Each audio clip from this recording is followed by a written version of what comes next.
Magic Treehouse, Book Number 32, To the Future Ben Franklin, by Mary Pope Osborne. Chapter 3, An Important Paper. "Stop," said Annie. "We turn here onto 5th Street, then onto Chestnut Street." Jack and Annie trudged through the heat until they came to Chestnut Street. It was much quieter and calmer than Market. "Look, that's it," said Jack. He pointed to a brick building with paned windows and a tall bell tower. A sign in front said, "Pennsylvania State House." "Great," said Annie. "So, this is the plan. We say we're delivering Dr. Ben's midday meal. Then, to get his attention, we say we're from the press.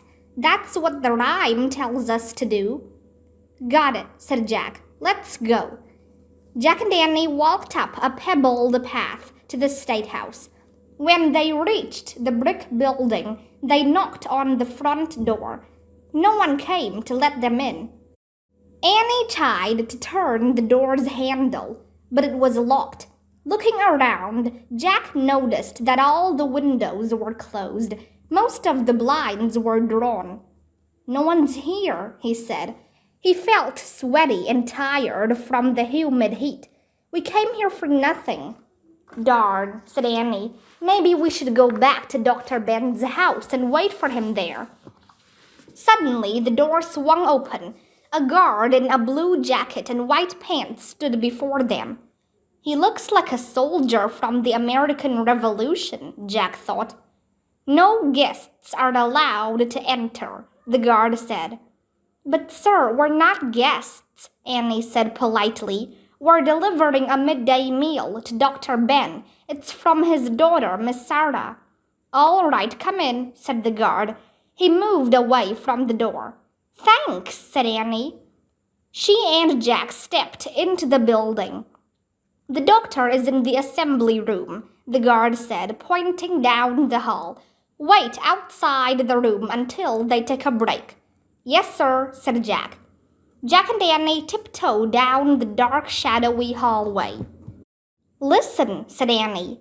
Loud voices were coming from a room ahead. The door was half open, so she and Jack peeked inside. "This must be the assembly room," whispered Jack. The large room had high ceilings and 2 fireplaces. The tall windows were framed by heavy drapes. Men sat at tables with green tablecloths. They wore long jackets and shirts with white ruffled collars. They all had hair that came to their shoulders. At the front of the room, a white-haired man sat on a raised platform in a high-backed chair. He seemed to be in charge. Another man stood at a front table, hurriedly writing. Several men were talking. "Gentlemen, you are wrong. No, you want to give too much power to the national government." "He is correct. But we have no Bill of Rights or freedom of speech. What about trial by jury?" The man in charge banged a gavel against his desk. "Order," he said. "Raise your hands if you wish to speak." "What's going on?" Annie whispered to Jack. "I'm not sure," Jack whispered back. "I'll check our book." He reached into his bag and pulled out their Pennsylvania book. He opened to the chapter about old Philadelphia. He turned the page. "Whoa," Jack whispered. He showed Annie a painting in the book. "Look, it's the same." Annie looked at the painting, then back at the man in the room. "It's this meeting," Annie whispered. "What's going on?" They read silently. In 1787, after the Revolutionary War, America was made up of 13 separate colonies. Each was like a different country. Would the colonies remain separate or become a nation of states? That summer, 55 delegates met in Philadelphia to answer this question. James Madison took daily notes on the meetings. In the end, he wrote America's most important document. Oh man, thought Jack. He understood everything now. Annie, I get it, she whispered. She repeated a line from Morgan's message. A paper must be signed. I know, whispered Jack. They're creating the United States Constitution. The Constitution? That's a big deal, whispered Annie. A huge deal, whispered Jack. He and Annie read more. The document was the United States Constitution. It contained the basic laws that defined how the American government works. The Constitution created the presidency, the Supreme Court, and the Congress.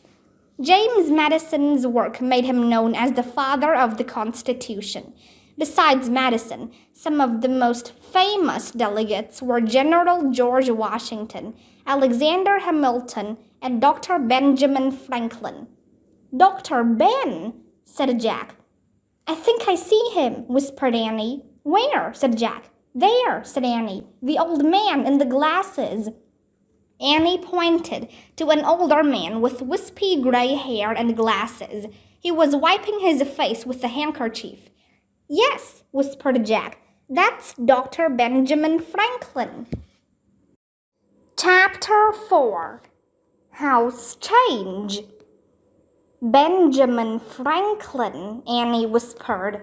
I can't believe it, said Jack.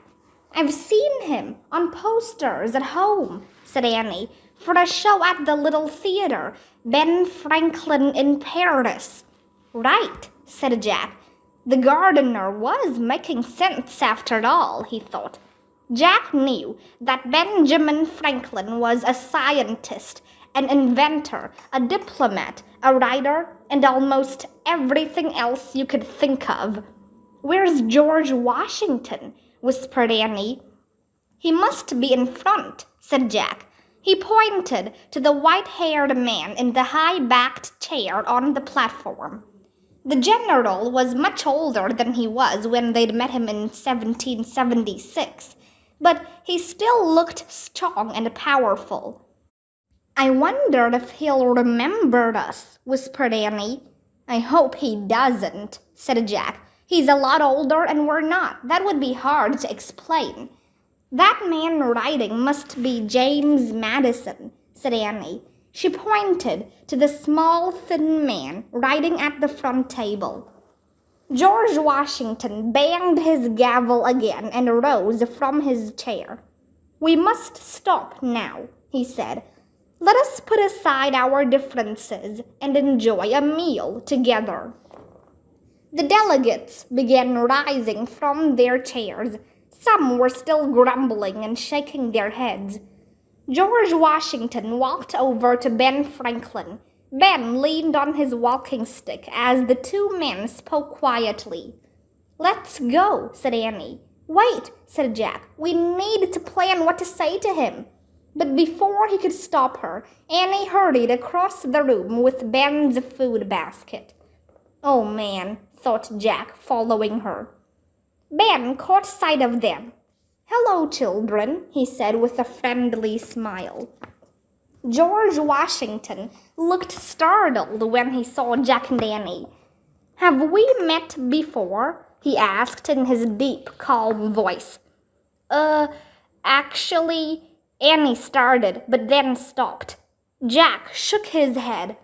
I know, said George Washington. You remind me of two children I met during the war. How strange. Really? Said Annie. Yes, they were remarkable, said George Washington. But that was 11 years ago. They would be grown by now. I've thought of them often. Jack glanced at Annie, trying to hide a smile. What can we do for you children? Ben asked. Sir, we brought your midday meal. It's from your daughter Sarah, said Annie. She held out the basket of food. Oh, well, thank you, said Ben, chuckling. He set the basket down on the nearest table. Celery and cabbage, no doubt. Sarah's always trying to keep me healthy. George Washington smiled. Enjoy your meal, my friend, he said to Ben. If you'd prefer steak pie and beer, join us at the tavern. With a nod to Jack and Annie, George Washington left them. Tell me, how did you happen to deliver my meal today? Ben asked Annie.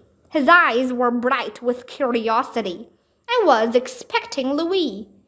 Louis was supposed to bring it, said Annie, but he went swimming, so we told John we would do it. How kind of you, said Ben. And what are your names? Jack and Annie, said Jack. Well, thank you very much, Jack and Annie, said Ben Franklin, and good day to both of you. As Ben started to walk away, Jack remembered Morgan's message. Sir, he blurted out, we're from the press. Ben whirled around. The press? The Gazette? He whispered. Yes, Jack answered. What was the Gazette? He wondered. No, oh dear, no, whispered Ben. The Gazette is sending children to report on us. He looked around anxiously. We must leave at once. Come quickly, follow me. Using his walking stick, Ben hobbled to the doorway of the assembly room. Jack was confused. What had they done?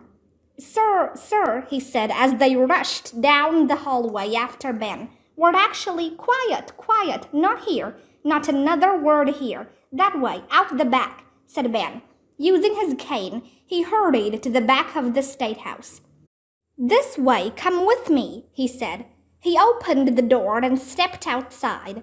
Jack and Annie followed Ben Franklin into the burning summer heat.